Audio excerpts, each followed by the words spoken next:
Рамеш Бабу практикасында Винсент Кеймер Norway Chess Classic. D4 ATF6, C4 E6, ATF3 D5 және E3. Барынша сақ ойын мына E3 деген вариант. Піл E7 AC3, CD ED және піл D3.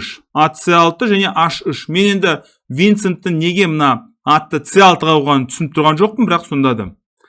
Піл D6 рокировка, тура E8 және тура E1. H6 A3, піл E6 және B4. Бәрбір мына піл деген мына F5-ке келе алмады. G4-ке келе алмады. A6 піл B2, піл B2, вәзір D7 және B5. Тез арада мына B жолын ашу, мүмкін мына байлап тастаудың амалы шығар. Алдық піл B5. Енді негізгі орталыққа атымызды алып келгіміз келеді. Вәзір E7 және бәрбір атты негізгі орталыққа алып келді. Егерде бұлай алатын болсаңыздар, мен қуана бұлай алам. Бұлай алуға мүмкіндік жоқ, өткен мен E8-дегі тураны алып кетем.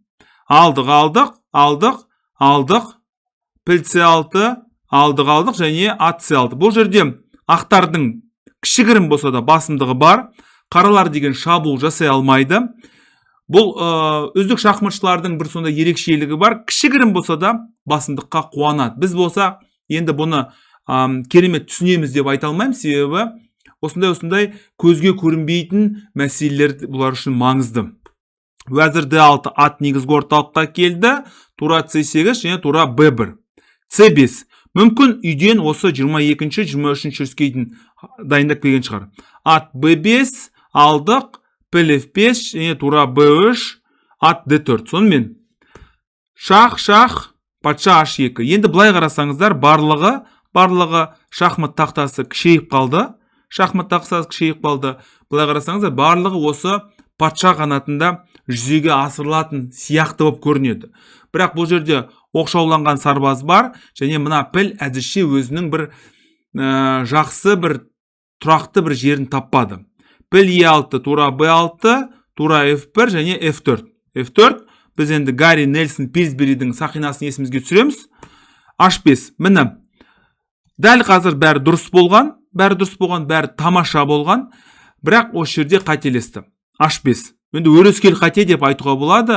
Бірден шах және ат F3. Енді өздеріңіз ойлаңыздар, дәл қазір ат G5 деген әрекет болуы мүмкін, немесе F5 деген сияқты, соңын ат G5, H4, тура H8 деген. Міне бар болғаны бір жүріс, міне сарбазды H5-ке қойғаны бәрін құртты.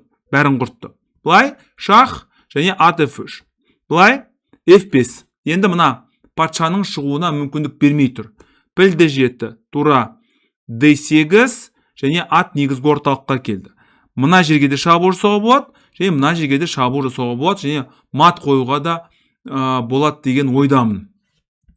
G6 тағы да бір өрескел қате, тура F7, тура F8. Бұлай алдық және ат негізгі орталыққа E6-ға келді. Бұл 8 аяқ ат. Қалған енді бір аса қызық емес. Мына H5-тен кейін бұл позиция мүлдем қызық емес, себебі енді Рамеш Бабу әлемнің үздік шахматшыларының бірі.